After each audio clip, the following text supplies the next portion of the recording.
Imagine sending a simple work email and getting a response that feels like you are from 1800s instead of 2025.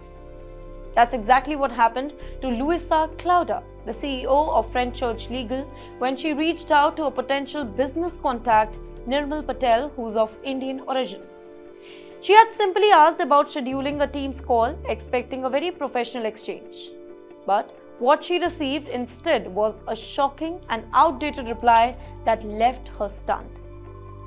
Luisa's message was basically very polite and straightforward, as any professional email should be. She wished Nirmal a very happy new year and asked him about a convenient time for a discussion. However, his response was nothing short of discriminatory and dismissive. Instead of engaging in business, Nirmal bluntly stated that he does not prefer working with a woman. Now, to make things worse, he signed off with a very offensive remark. "Be well, sweetheart." Well, don't you think it was an unnecessary and offensive response, highlighting an outdated mindset that many thought had completely disappeared from the world of corporate? For a CEO leading a very successful company, receiving such a reply in 2025, when businesses and workplaces are supposed to be more inclusive, was both frustrating and unbelievable. But you know what? Instead of ignoring it, Luisa decided to take a stand for herself. She knew that gender bias in the workplace was still a problem, but this was just another example of how some people continue to hold regressive views. Rather than letting it slide, she took the issue publicly, ensuring that such discrimination would not go unnoticed. She took to LinkedIn to share a screenshot of the conversation along with a strong message about how gender bias still exists even in today's world of AI, space tourism, and advanced technology. She explained her shock that in an era where people are literally vacationing in space, some individuals still believe women should not be involved in business. Her post wasn't just about calling out Nirmal Patel.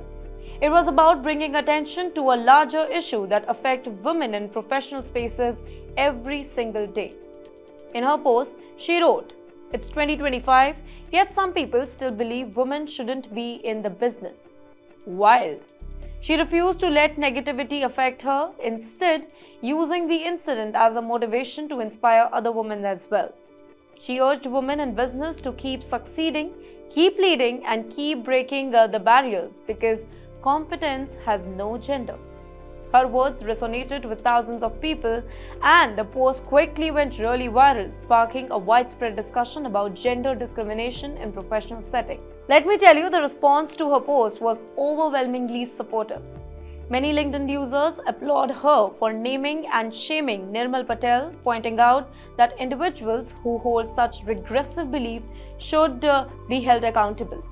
People from various industries expressed frustration that such attitudes still exist and emphasized the importance of continuing to push for gender equality in the workplace. Others highlighted their own experiences with the similar bias, proving that this was not just an isolated incident but part of a much larger problem. If we see it from an Indian perspective, then it is very shameful that people like Nirmal still exist. This incident struck a chord, specifically in India, where women in business, law, and leadership still face significant challenges despite the country's progress in gender equality. While India has produced some of the most successful women entrepreneurs, lawmakers, and CEOs, deep-rooted biasness continues to exist. Many Indian women professionals have shared experiences of being underestimated, ignored, or treated differently simply because of their gender. In India, there have been numerous cases like these. Women are not taken seriously in business meetings and are often interrupted or talked over. Secondly, investors hesitate to fund women-led startups, assuming that they won't be profitable as male-led businesses. Thirdly, female professionals are paid lesser than the male counterparts, even when they hold the same qualification and experience. Fourthly, women leaders are expected to prove themselves more than men, constantly justifying their position every single day. You know what? This issue is not just about one email exchange. It reflects a larger social mindset that needs to be changed. Many Indian women in the corporate world have had to work twice as hard just to be taken seriously, and stories like Lucia serves as a stark reminder of why it's important to continue challenging outdated attitude.